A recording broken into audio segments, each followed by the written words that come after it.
በስመ አብ ወወልድ ወመንፈስ ቅዱስ አሃዱ አምላክ አሜን።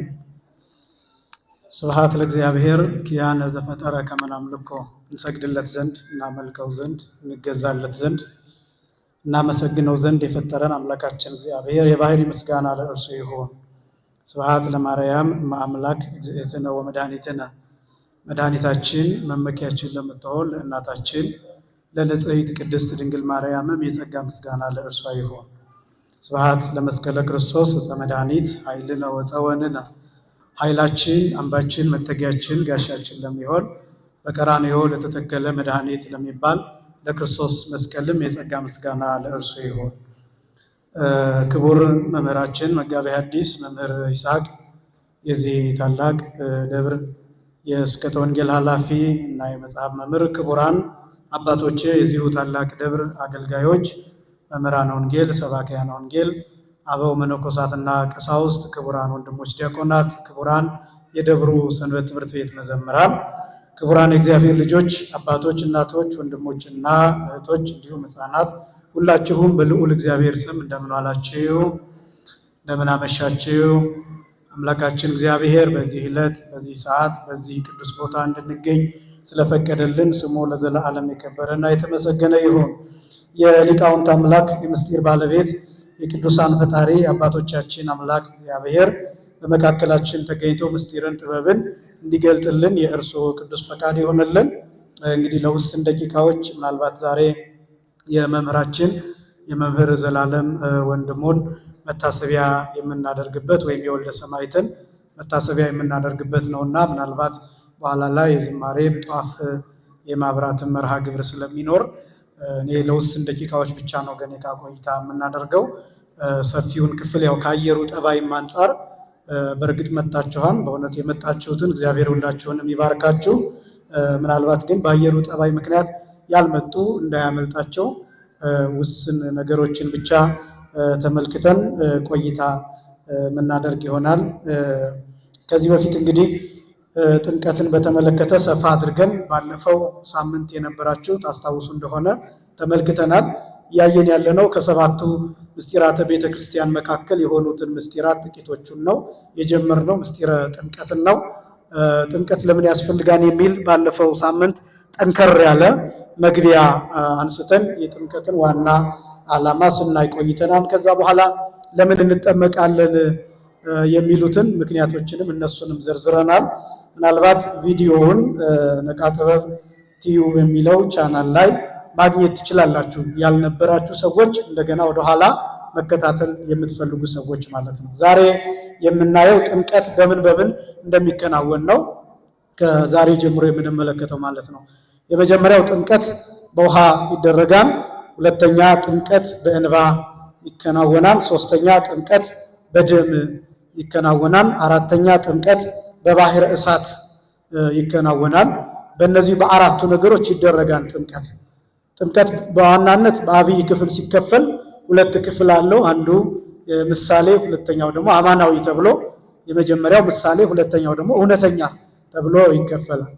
በብሉይ ኪዳን ምሳሌያት ተብሎ የሚጠሩ ጥምቀቶች አሉ። ለምሳሌ በኖህ ጊዜ የነበረው የጥፋት ውሃ እሱም ጥምቀት ተብሎ ነው የሚጠራው። በኢያሱ ጊዜ ታቦታቱን ይዘው ወደ ምድረ ርስት የተሻገሩበት ሁኔታ እሱም ጥምቀት ተብሎ ነው የሚጠራው። እስራኤላውያን በደረቅ ባህር የተሻገሩበት ሁኔታ እሱም ጥምቀት ነው የሚባለው። ከዛ ቀጥሎ ደግሞ የዮሐንስ ጥምቀት የሚባለው ከጌታችን በፊት የነበረው የዮሐንስ ጥምቀት ተብሎ ይታወቃል። ስለዚህ እነዚህ አራት ጥምቀቶች ምሳሌያት ተብለው የሚገለጡ ናቸው።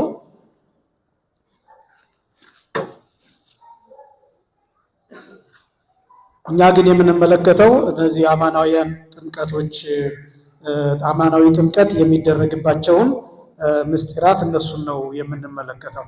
ስለዚህ ጥምቀት አንደኛ በውሃ ሊደረግ ይችላል፣ ሁለተኛ በእንባ ሊደረግ ይችላል፣ ሶስተኛ በደም ሊደረግ ይችላል፣ አራተኛ በባህረ እሳት ሊደረግ ይችላል። ጥምቀት በደንብ ስሙኝ። ጥምቀት በውሃ ይደረጋል። ያው የሚታወቅ ነው። ወደፊት እንመለከተዋለን ለምን በውሃ እንደሚደረግ። ጥምቀት በውሃ ይደረጋል።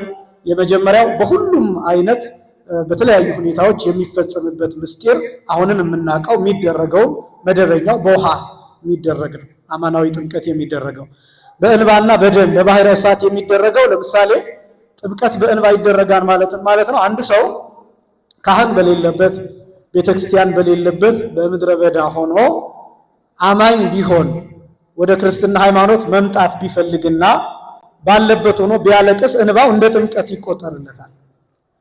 ደግሞዋለሁ፣ አንድ ሰው በምድረ በዳ ቢሆን ካህን የሌለበት ቢሆን በባህር ቢሆን በመርከብ ቢሆን ቤተክርስቲያን የሌለበት ቢሆን የሚያጠምቅ የሌለበት ቢኖር በዚያ ቢሆንና ኃጢአቱን ብቻ አስቦ ቢያለቅስ ስለማልቀሱ ብቻ እንባው እንደ ጥምቀት ሆኖ የሚቆጠርለት ጊዜ አለ።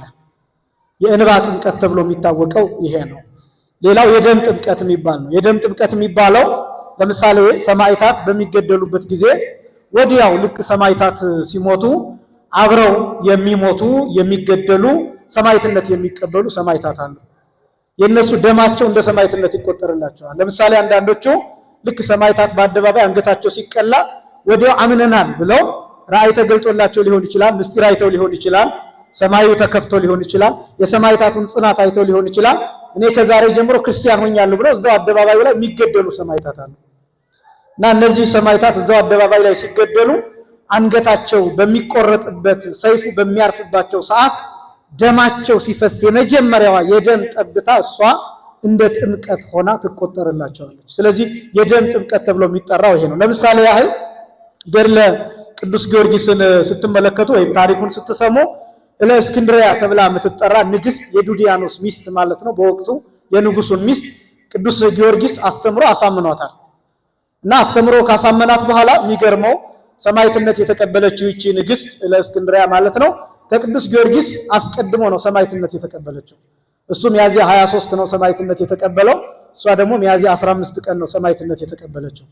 እና ካስተማራት በኋላ አመነችና ሰማዕትነት እንደምትቀበል ስለምታውቅ ጥምቀትን ሳልጠመቅ ስጋውን ደሙን ሳልቀበል መዳን እችላለሁ ወይ ብላ ቅዱስ ጊዮርጊስን ትጠይቀዋለችና ያን ጊዜ ቅዱስ ጊዮርጊስ ምንድነው ያላት?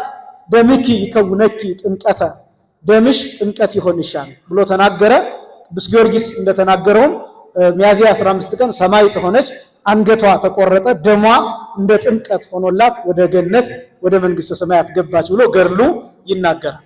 ስለዚህ ደማቸው እንደ ጥምቀት የሚሆንላቸው አሉ። መቁረብን በተመለከተ እግዚአብሔር ባወቀ በዚያ ቅጽበት ደማቸው ጥምቀት በሆነላቸው ቅጽበት የታዘዙ መላእክት ሄደው ያቆርቧቸዋል።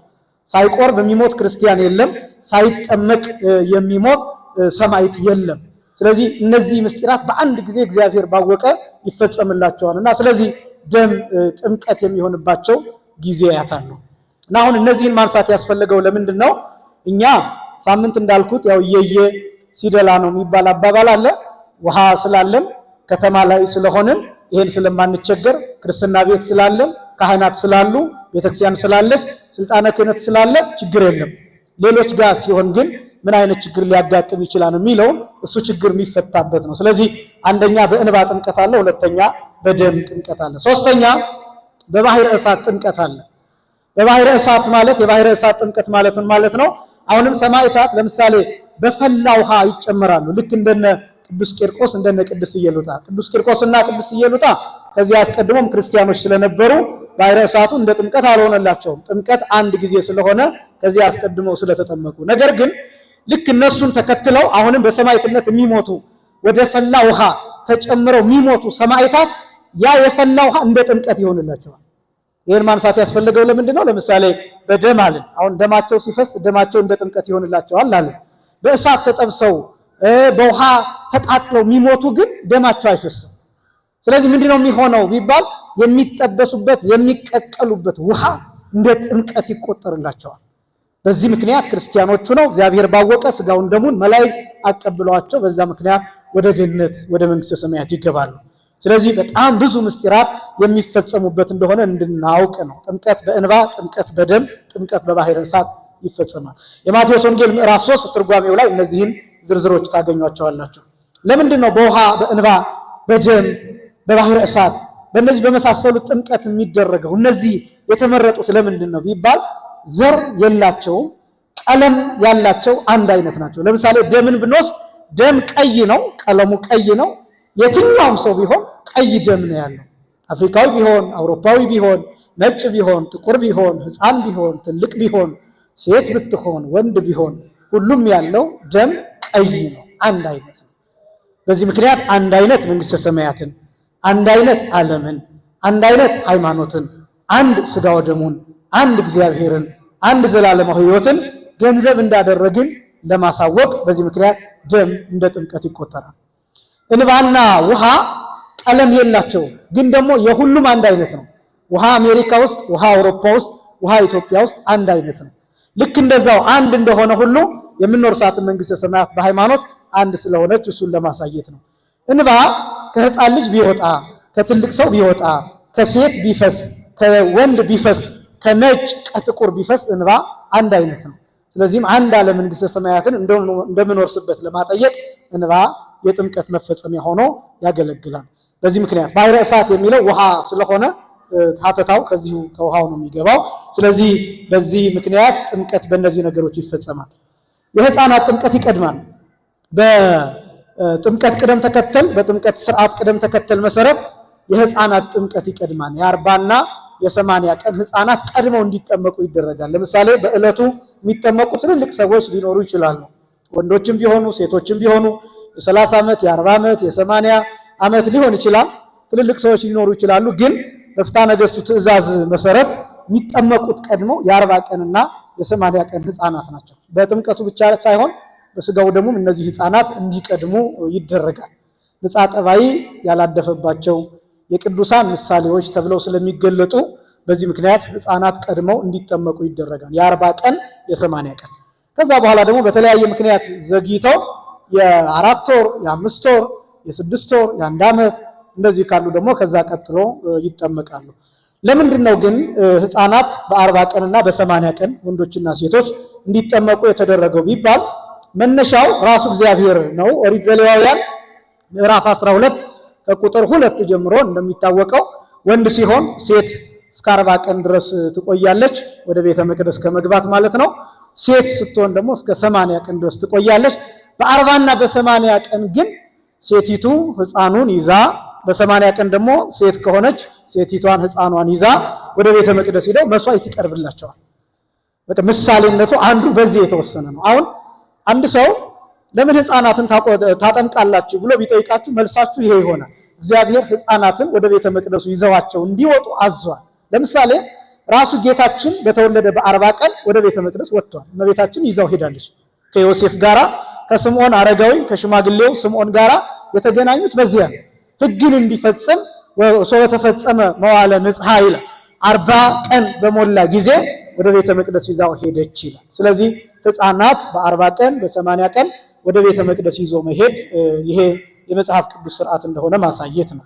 ከዛ ቀጥሎ መጽሐፈ ኩፋሌ ምዕራፍ 4 ቁጥር 9 ላይ አዳም በተፈጠረ በ40 ቀን ሔዋን በተፈጠረች በ80 ቀን ወደ ገነት ገብተዋል፣ ወደ ርስት ገብተዋል። መጽሐፈ ኩፋሌ ምዕራፍ 4 ቁጥር 9 ላይ ወአመ ተፈጸመ 40 መዋዕል ይላል። 40 ቀን በተፈጸመ ጊዜ አባይናሁ ለአዳም ውስተ ገነት ወሶበ ተፈጸመ 80 መዋዕል ይላል። 80 ዕለታት በተፈጸሙ ጊዜ አባይናሃ ለሔዋን ውስተ ገነት ወደ ገነት አስገባናት ሔዋንን ይላል። ስለዚህ በ40 ቀን በ80 ቀን ርስት መውረስን፣ ወደ ገነት መግባትን፣ ወደ ተቀደሰ ቦታ መምጣትን ከመጽሐፍ ቅዱስ አግኝተነዋል። መነሻው ይሄ ነው። ይሄ ብቻማ ደግሞ አይደለም። አይ ይሄ በብሉይ ኪዳን እኮ ነው የሚል ቢኖር መጽሐፍ ቅዱስ ወንጌል ላይ እንዲህ ተቀምጧል። የማቴዎስ ወንጌል ምዕራፍ 19 ቁጥር 14 ላይ፣ የማርቆስ ወንጌል ተመሳሳይ ምዕራፍ 10 ቁጥር 14 ላይ፣ የሉቃስ ወንጌል አሁንም ተመሳሳይ ምዕራፍ 18 ቁጥር 16 ላይ ህፃናትን ተዋቸው የሚል ቃል ጌታ ተናግሯል። ህፃናትን ተዋቸው፣ ወደ እኔም ይመጡ ዘንድ አትከልክሏቸው፣ መንግስተ ሰማያት እንደነዚህ ላሉ ናትና ብሎ 3 ነገሮችን ተናግሯል። የመጀመሪያው ህፃናትን ተዋቸው ይላል። አሁን እዚህ ላይ ጌታ የእድሜ ክልል አላስቀመጠም። እንዲሁ ለዚህ የእድሜ ክልል እኛ መነሻ ያደረግነው አስቀድሞ በብሉይ ኪዳን የተነገረውን ቃል እንጂ ህፃናትን ካለ የ10 ቀን ሊሆን ይችላል፣ የ15 ቀን ሊሆን ይችላል፣ የ20 ቀን፣ የ30 ቀን፣ 40 ቀን ያልሞላ 80 ቀን ያልሞላት ህፃንም ልትሆን ትችላለች። በኋላ ምክንያቱም እናነሳለን ይሄን የተናገርኩበትን እና ስለዚህ ሕፃናትን ተዋቸው ብሎ ተናግሯል። ሁለተኛው ለምንድነው ተዋቸው ያለው ቢባል ወደኔ ይመጡ ዘንድ አትከልክሏቸው ይላል። ወደሱ መምጣት ማለት ነው ቅድስናን ለመካፈል በረከትን ለመካፈል በርስቱ ለመሆን በቅድስናው በመቅደሱ ለመሆን አትከልክሏቸው ብሎ ተናግሯል። ደግሞ አስደናቂው ሶስተኛው ክፍል ነው። መንግስተ ሰማያት እንደነዚህ ላሉት ናትና ብሎ ተናግሯል። መንግስተ ሰማያት ደግሞ የምትገኘው በጥምቀት ብቻ። ምክንያቱም እሱ ራሱ ሲናገር ሰው ከውሃና ከመንፈስ ካልተወለደ ወደ እግዚአብሔር መንግስት ሊገባ አይችልም። ልብ በሉ። ሰው ከውሃና ከመንፈስ ካልተወለደ ወዴት ሊገባ አይችልም? ወደ እግዚአብሔር መንግስት ሊገባ አይችልም። ልብ በሉ። እንዲህ ከሆነ መንግስተ ሰማያት እንደነዚህ ላሉ ናትና ካለ ምን እያለ ነው? ይጠመቁ እያለ ነው። ለምን? ከውሃና ከመንፈስ ካልተወለደ የእግዚአብሔርን መንግስት መውረስ ስለማይቻል። ስለዚህ ራሱ ጌታ ያዘዘው ትእዛዝ ነውና በዚህ ሳትሸማቀቁ መልስን እንድትሰጡ ያስፈልጋል። የማቴዎስ ወንጌል ምዕራፍ 19 ቁጥር 14 ላይ፣ ማርቆስ 10:14፣ ሉቃስ 18:16 ላይ ቃል በቃል ተመሳሳይ የተቀመጠ ነው። ነገር ግን ለሞት የሚያሰጋ ህመም ቢኖርባቸው ሕፃናቱ በየትኛውም ቀን ሊጠመቁ ይችላሉ። ሕፃናትን እግዚአብሔር ያሳድግልን ከክፉም ይጠብቅልን። ነገር ግን 40 ቀን ሳይሞላ ወንዱ ሴቷም 80 ቀን 40 ቀን 20 ቀን ሳይሞላ ለሞት የሚያሰጋ ነገር ቢያጋጥም ጊዜው ሳይደርስ ቀኑ ሳይደርስ መጠመቅ ይችላሉ። በነገራችን ላይ እነዚህ ትእዛዞች አሁን የምነግራችሁ በሙሉ ፍትሐ ነገሥት አንቀጽ 3 ላይ ወይም ፍትህ መንፈሳዊ አንቀጽ 3 ላይ ሙሉውን ነው የምነግራችሁ። እዚያ ላይ ታገኙታላችሁ። ሙሉ ለሙሉ በምንጭነት የተጠቀምኩት ለዛሬው ትምህርት ፍትሐ ነገሥትን ነው። ስለዚህ ለሞት የሚያሰጋ ህመም ቢኖርባቸው በየትኛውም ቀን ይጠመቃሉ። ንዑሳነ ክርስቲያን በማንኛውም እድሜ ይጠመቃሉ። ንዑሳነ ክርስቲያን ማለት ምን ማለት ነው? የክርስቲያን ታናናሾች ማለት ቀጥታ ሲተረጎም ከሌላ ሃይማኖት የሚመጡ ሰዎች ማለት ነው። ከዚህ በፊት ተደጋጋሚ እንደገለጥ ነው አባቶቻችን ሐዋርያት በዲድስቅልያ የገለጡት አንድ ከሌላ ሃይማኖት የመጣ ሰው ቢኖር መጀመሪያ ኦርቶዶክስ ለመሆን የሚመጣ ሰው ቢኖር 3 ዓመት ይማር ብለው አስቀምጠዋል። በእርግጥ ይሄ 3 ዓመት ማክሲመም ብዙ ነው፣ ትልቁ ነው። እስከ 3 ዓመት ድረስ ይማር። ከ3 ዓመት በኋላ ግን ያጥምቁት ተብሎ ስርዓት ተሰርቷል። ስለዚህ ከ3 ዓመት በታች በ6 ወርም በ1 ዓመትም አይምሮው ፈጣን ሆኖ ምስጢረ ሥላሴን ምስጢረ ሥጋዌን የሚረዳ ከሆነና በምግባሩ የተመሰገነ መጽሐፍትን የሚያውቅ የተረዳ ከሆነ በ6 ወርም በ3 ወርም እንደ ሁኔታው ሊጠመቅ ይችላል ማለት ነው። ትልቁ ግን 3 ዓመት ነው። እስከ 3 ዓመት ድረስ ይጠመቃሉ። ሰውየው 30 ዓመት 40 ዓመት ሴትዮዋም እንደዛው ሊሆኑ ይችላሉ። በዚህ ምክንያት በማንኛውም እድሜ ሊጠመቁ ይችላሉ የሚለው ገደብ ወይም ስርዓት እሱ ነው። ከመጠመቃቸው አስቀድመው ግን ትምህርት ሃይማኖት እንዲማሩ ይደረጋል። በውሃ ለምን እንጠመቃለን የሚለውን ደግሞ ላሳይ። ወተጠምቆትን እሰ በማይ ውእቱ ተሳትፎትን በሞተ ክርስቶስ ይላል ፍትሐ ነገሥት አንቀጽ 3 ላይ። በውሃ የምንጠመቀው የክርስቶስን ሞት ለመሳተፍ ነው፣ ወይም ደግሞ ከክርስቶስ ሞት ተሳታፊዎች እንደመሆን ለማሳየት ነው በውሃ የምንጠመቀው። ወእርገትነሂ እምነ ማይ ውእቱ ካዕበ አምሳለ ተንሥኦትነ ምስሌሁ ይላል። ውሃ ውስጥ ገብተን ከውሃው መውጣታችን ከእርሱ ጋር መነሳታችን ማረጋችንን የሚያሳይ ነው ይላል። ይሄን ቃል በቃል ሮሜ ምዕራፍ 6 ቁጥር 5 ጀምሮ ቅዱስ ጳውሎስ ተናግሮታል። አንድ የሚጠመቅ ሰው ወደ ውሃው ሲገባ ጥልቅ ሲል ክርስቶስ ወደ መቃብር የወረደውን የሞተውን ከመስቀል የወረደውን ወደ ሲኦል የወረደውን እነዚህ ነገሮች በአንድ ጊዜ ይሳተፋል። እነዚህ ምስጢራት ይታዩበታል ወደ ውሃው ጥልቅ ስንል ማለት ነው። እንደገና ከውሃው ደግሞ ስንወጣ ክርስቶስ ከመቃብር መነሳቱን ከዛ ደግሞ ወደ ሰማይ መሄዱን ማረጉን እነዚህን ምስጢራት እንሳተፋለን። ይሄ አሁን ታሪክ አይደለም ወይም ደግሞ ፊልም አይደለም። ፊልም የምናየው የሆነ ካራክተር የሆነ ገጸ ባህሪ እናይና እንደነቅ እንችላለን፣ ልንስቅ እንችላለን፣ ልናለቅስ እንችላለን። ይሄ ፊልም አይደለም፣ እውነት የሚከናወን የሚደረግ በህይወታችን ለውጥ የሚያመጣ ዘላለማዊ ህይወትን የሚሰጥ እንድንካፈል የሚያደርግ ነውና ስለዚህ ልክ ስንወርድ የክርስቶስን መከራ እንሳተፋለን፣ ሞቱን እንሳተፋለን። ስንወጣ ከውሃው ስንወጣ ደግሞ እርገቱን ትንሣኤውን እንሳተፋለን። ያን ጊዜ እግዚአብሔር ልጆች ተብለን እንጠራለን። ስለዚህ በውሃ የምንጠመቀው ብቅ ጥልቅ የምንለው ይህን ምሳሌ ለማሳየት ነው። ውሃ ካልተገኘስ ለምሳሌ አሁን እኛ ከተማ ውስጥ የምንሰራው አስቀድሜ እንደተናገርኩት ቤተክርስቲያን ያ ሁሉ ነገር ስላላት አሁን ላይ በዛ መካከል የውሃ ገንዳ ሰርተን እዚያ ላይ ልናጠምቅ እንችላለን። አሊያም የሚፈስ ቧንቧ ሰርተን እዚያ ላይ እንዲፈስባቸው ልናደርግ እንችላለን። ጸሎቱ ተጸልዮ ማለት ነው። ግን ውሃ በሌለበት ቦታ በጣም ጥቂት ውሃ ባለበት ቦታ ቢሆንስ ምን ይደረጋል ቢባል እንዲህ ብሎ ፍትሐ ነገሥቱ አስቀምጧል። ወለእመ ኢተረክበ ማይ ዘይውህጥ ርእሶ ለዘይጠመቅ ይላል። የሚጠመቀውን ሰው ማስጠም የሚችል መዋጥ የሚችል ሰውነቱን መሸፈን የሚችል ውሃ ባይገኝ ይላል። የሚጠመቀው ሰው በነገራችን ላይ መላ አካሉ ከእግር ጥፍሩ እስከ ራስ ጠጉሩ ድረስ ውሃው እንዲያገኘው የተቀደሰው ውሃ እንዲያገኘው መደረግ አለበት። ነገር ግን ይሄ ባይገኝ ሰውየውን የሚውጠው የሚያሰጥመው ውሃ ባይገኝ ምን ይደረግ ቢባል ይንሳ መጠነ ሰለስቱ ህፍን እምነማይ ወይህጽብ ርዕሶ በስመ ሥላሴ ይላል። ከውሃው 3 እፍኝ ካህኑ የሚያጠምቀው ካህን 3 እፍኝ ማለት እንደዚህ በእጁ በሁለት እጁ ከውሃው ጭልፍ ያደርግና 3 ጊዜ ራሱ ላይ ያፈስበታል። በአብ ስም አጠምቅሃለሁ፣ በወልድ ስም አጠምቅሃለሁ፣ በመንፈስ ቅዱስ ስም አጠምቅሃለሁ እያለ ውሃውን ያፈስበታል። አስቀድሞ ግን ጸሎቱ ይደርሳል። ጸሎተ አኮቴቱ ይደርሳል። ውዳሴ ማርያም ይደገማል። ሌሎች ልዩ ልዩ ጸሎቶች አሉ። መጽሐፈ ክርስትና ራሱን የቻለ እዚያ ጊዜ የሚጸለይ ጸሎት አለ። እሱ ይጸለያል። ከመዝሙረ ዳዊት የተውጣጡ ጸሎቶች አሉ። እነሱ ይጸለያሉ። ከዛ በኋላ ከተባረከ በኋላ አሁን የምንመለከተው ቃል የማስገባት ስርዓት፣ የመሐላው ስርዓት፣ የኪዳኑ ስርዓት ከተከናወነ በኋላ ነው ይሄ የሚደረገውና ስለዚህ ውሃውን ከላዩ ላይ እንዲያፈስበት ይደረጋል። 3 እፍኝ አጠምቀከ በስመ አብ፣ አጠምቀከ በስመ ወልድ፣ አጠምቀከ በስመ መንፈስ ቅዱስ እያለ 3 ጊዜ ያፈስበታል። ምናልባት ደግሞ ይህን ማድረግ የማይቻል ቢሆን ለምሳሌ በገጠሪቱ በአብዛኞቹ አብያተ ክርስቲያናት የሚደረገው ውሃው ከላይ እንዲፈስ ይደረጋል። መስቀሉ የተጠማቂው ራስ ላይ አናቱ ላይ ይደረግና ከዛ ውሃው የተቀደሰው ውሃ ከላይ መስቀሉ ላይ ይፈሳል። ከመስቀሉ የሚወርደው ውሃ ከአናቱ ጀምሮ እስከ እግሩ ድረስ ይፈስበታል።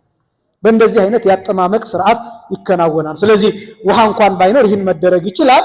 ደግሞ ይሄም ባይኖር 3 እፍኝ የሚሞላ ውሃ ባይኖርም አንዱን እፍኝ ብቻ እሱን ጠብ በማድረግ ማጥመቅ ይቻላል። ስለዚህ ባለው ነገር መጠቀም ነው እንጂ ይሄ ስለሌለ ብሎ ስርዓቱ አይቋረጥም። ይሄን በደንብ ማስተዋል። ሌላው ወዘክህሉ ተናግሮ በእንተ ነፍሶሙ ማለት የሚጠመቁ ሰዎች በሚጠመቁበት ሰዓት የሚገቡት ውል አለ፣ መሐላ አለ፣ ኪዳን አለ። እሱም ደግሞ ሰይጣንን መካድ ነው።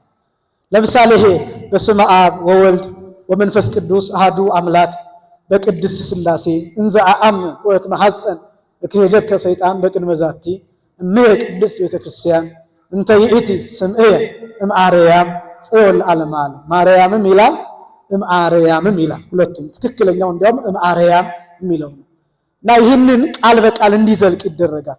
ይሄ የሚደረገው ክርስትና አባት አውራጣቱን ወይም አጥማቂው ሊሆን ይችላል ወይም ዲያቆኑ ሊሆን ይችላል። አውራጣቱን ይይዘውና የተጠማቂውን አውራጣት የቀኝ እጁን አውራጣት ይዞ ይህንን ያስብለዋል። ትርጉሙን እንደምታውቁት በአብ ስም በወልድ ስም በመንፈስ ቅዱስ ስም አንድ አምላክ በሚሆን በቅድስት ሥላሴ እያመንኩና እየተማጸንኩ ቅድስት በሆነችው በእናቴ በቤተ ክርስቲያን ፊት ሰይጣን ሆይ እክድሃለሁ የሚል ይዘት አለው። ከዛ ደግሞ ምስክር ይጠራል። እንተ ይእቲ ስምዕየ እምአርያም ጽዮን ለዓለመ ዓለም ይላል። እንተ ይእቲ ስምዕየ ማርያም ማለት ይህችውም ምስክሬ ከአርያም ናት፣ እርሷም ደግሞ ጽዮን ናት ማለት ነው። ጽዮን የተባለችው ማናት? ቤተክርስቲያን ናት። ከዛ ደግሞ ጽዮን የተባለችው እመቤታችን ናት። ለምን ከአርያም ተባለች ቢባል ቀድማ በሃይማኖት መሪ ሆና መንግስተ ሰማያት ያለችው ከኛ ወገን ከፍጡራን ወገን እሷ ስለሆነች። ከዛ ደግሞ ማርያም የሚለው ቢሆን ጽዮን የሚለው ለማርያም ይቀጸላል። ስለዚህ ምስክር ይጠራል። በዚያ ምስክር ፊት በቤተ ክርስቲያን ፊት ሰይጣንን ይክዳል ተጠማቂ። ስለዚህ የሚናገር ሰው እሱ እየተናገረ እየተከተለ ልክ እንደ ጋብቻ ለምሳሌ ስርዓተ ተክሊል ስርዓተ ቁርባን ሲፈጸም ካህኑ ቃል ሲያስገቡ የመጀመሪያውን ቃል ይላሉ፣ ቀጥሎ ወንድየው ይናገራል፣ ከዛ ያስጨርሳሉ፣ ከዛ ሚስቲቱ ትናገራለች። እንደዛ እያለ ቃል እንደሚገቡት ልክ እንደዛ ይነገራል። በስመ አብ ይባላል። ይሄ ካለቀ በኋላ ደግሞ አሁንም አውራጣቱ እንደተያዘ ጸሎት ሃይማኖት ይደገማል። በነገራችን ላይ ክርስትና አባትና ክርስትና እናት አብረው ቃል ይገባሉ። ቃል የሚገቡት አሁን አንዳንዱ ለዝምድና ነው የሚመስለው። ክርስትና አባትና ክርስትና እናት በቃ አበልጅ መሆን ከዛ ለመጠያየቅ ምናምን ለአክሲዮን ምናምን ነው ይመስለው አንዳንዱ። ግን ለዛ ሳይሆን ክርስትና አባትና ክርስትና እናት ሊያስተምሩ ቃል ይገባሉ፣ ሊከታተሉ ቃል ይገባሉ። ክርስትና አባት ወንድ ወንድን ብቻ ያነሳል፣ ሴት ሴትን ብቻ ታነሳለች። ወንድ ሴትን አያነሳም፣ ሴት ወንድን አታነሳም፣ ክልክል ነው። ከዛ እነዚህ ሰዎች ደግሞ በዚህ ላይ በዚህ መስመር ያሉ ሰዎች እስከ 7 ትውልድ ድረስ እንዳይጋቡ ይከለክላል ፍትሐ ነገሥቱ። እንዴት ቢባል ለምሳሌ እኔ አንድ ልጅ ባነሳ የሱ ልጅ ልጅ ልጅ የኔ ልጅ ልጅ ልጆች ያነሳል። ወንድሜን አይመለከትም፣ እህቴን አይመለከትም። ወደ ኋላ አይደለም፣ ወደ ጎን ያለውንም አይመለከትም። በእኛ ዘር መስመር ያለውን ብቻ የኔን ልጅ ልጅ ልጅ ከዛ ክርስትና ያነሳሁት ልጅ ልጅ ልጅ ልጅ እነዚህ መጋባት አይችሉም።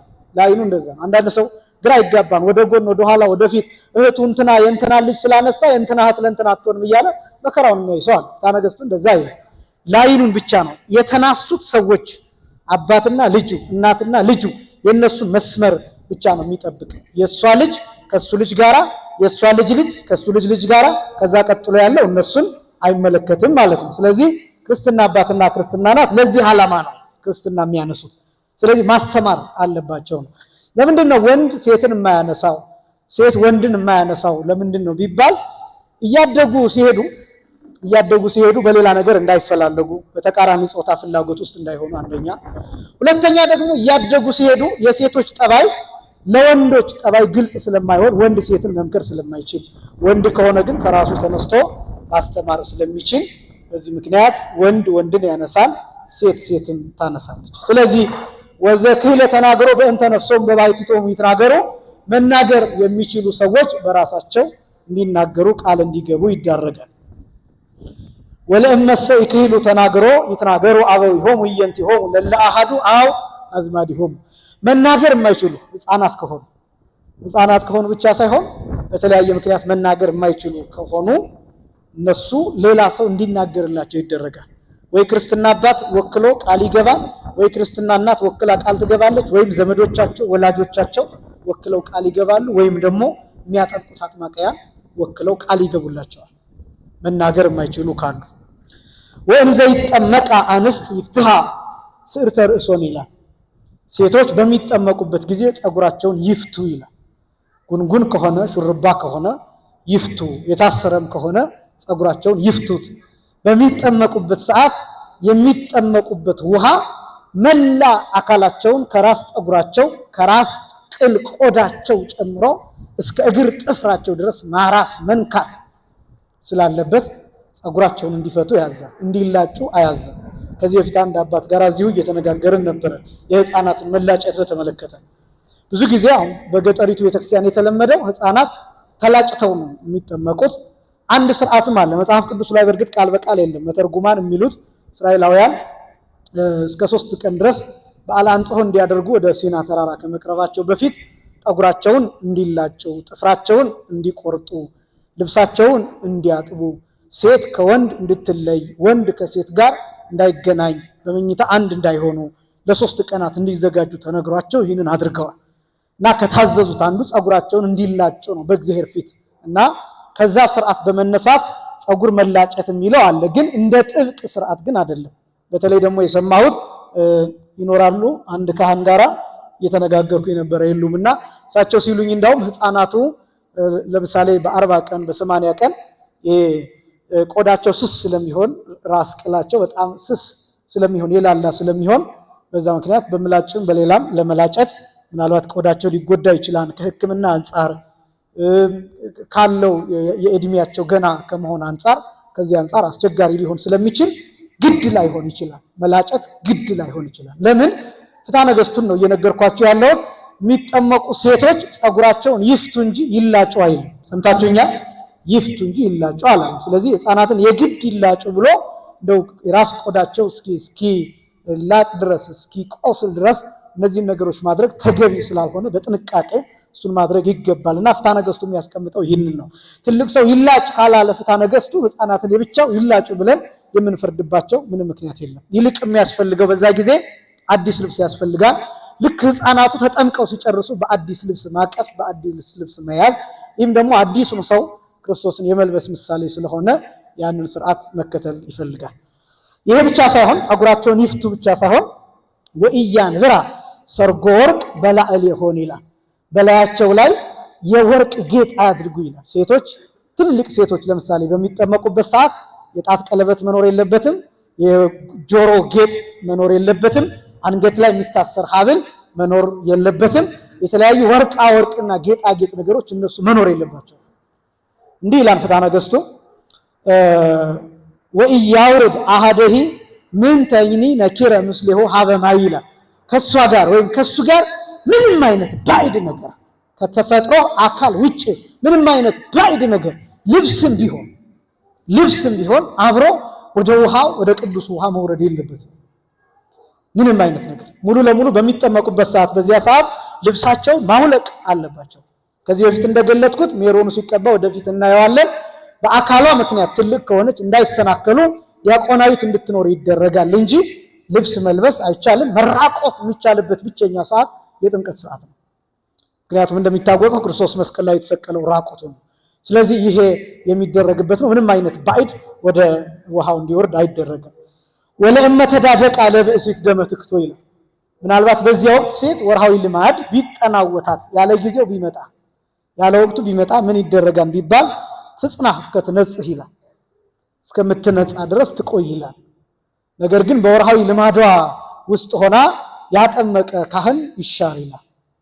እሱ ብቻ ሳይሆን ስርዓተ ተክሊል በሚፈጸምበት ስርዓተ ጋብቻ በሚፈጸምበት ጊዜ አንዲት ሴት ወደ ቤተክርስቲያን እየገባች በር ላይ እንዲህ አይነት ነገር ቢከሰት እንድትመለስ ያዛል። በዛ ሁኔታ ሆና ስጋው ደግሞ እንድትቀበል ያደረገ ካህን ክህነቱ ይሻር ይላል ፍትሐ ነገሥቱ። ስለዚህ እንዲህ አይነት ነገር ቢያጋጥም እንድትቆይ ይደረጋል። ወአዝዞሙ ከመ ያድኅኑ አእስቲሆሙ መንገለ ምስራቅ ይላል። ይሄኛው አጠቃላይ የሥርዓተ ጥምቀቱ የሚከናወንበት ቅዱሱ ውሃ ላይ እሱ ላይ የሚደረግ ስርዓት ነው። ይሄ አሁን እንደ ገንዳው ብንቆጥረው ቅዱሱ ውሃ ያለበት ቢቆጠር ልክ ይሄ እንደ መንበር ወይም እንደ መቅደስ ዙሪያውን ይዞራል እና የሚጠመቀው ተጠማቂ ፊት አንዴ ወደ ምስራቅ አንድ ጊዜ ወደ ምዕራብ እየሆነ ዙሪያውን እየዞረ ነው ስርዓቱ የሚፈጸምለት።